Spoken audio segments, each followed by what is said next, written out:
Wars.com with another former combat veteran, Representative Matt Shea. Now, what we're here to do is to encourage you, the viewer, to come out and support the protest going on tomorrow at 2 p.m.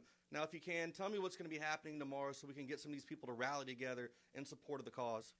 2 p.m. in front of the Spokane Valley Sheriff's Office. We're going to have a lot of people showing up to protest the use of an MRAP for constitutionalists that stockpile guns and ammunition.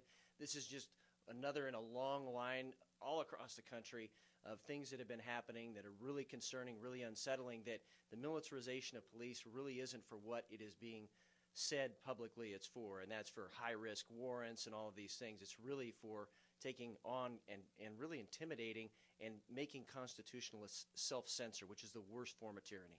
Now, do you plan on speaking to the people tomorrow at the gathering of the protest? Absolutely, and I think there will be other elected officials there as well, but more importantly, there's going to be a huge outpouring from the community just saying, hey, look, not in Spokane Valley, and not only not in Spokane Valley, not anywhere in this country.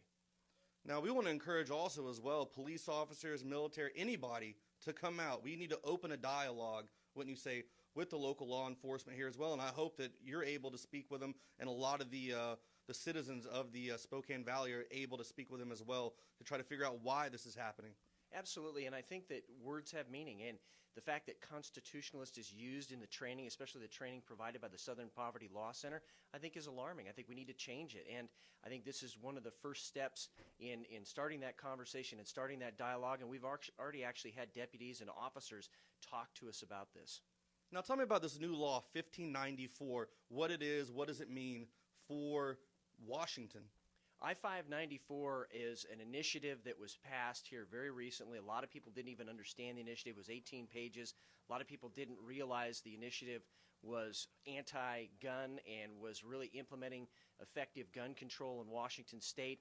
And we call it the Universal Transfer Check and Taxation Initiative because literally every transfer will be subject to the use tax here in Washington State.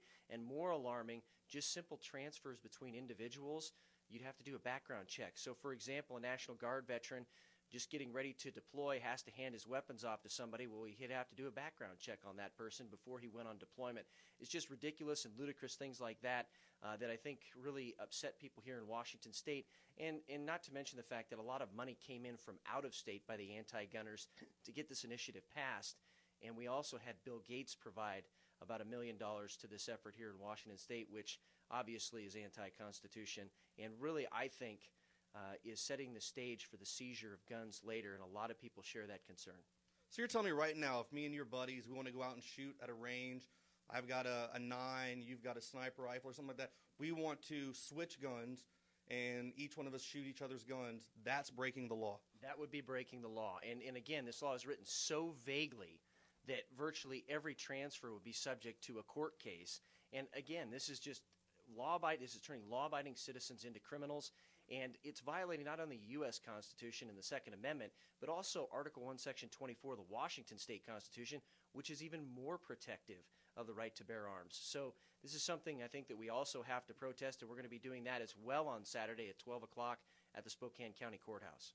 Well, there you have it. Saturday, tomorrow is going to be a very big day. It's going to be very important, and we encourage not only the citizens of Spokane Valley, but if you're a 4-hour, 6-hour drive away, trust me, it's well worth it. Take a flight and come in, support Spokane Valley in this protest, because this is not just going to happen here. We've seen it happen in Ferguson. We've seen it happen in New York. We've seen it happen all over the country. It's rampant. It is spreading. And coming here, helping support this cause is a national issue. We need to all rally together, wouldn't you say? Absolutely. It is a national cause, and if we don't fight for our freedom now, we may not have the ability to fight for it later. Well, there you have it. I'm Joe Biggs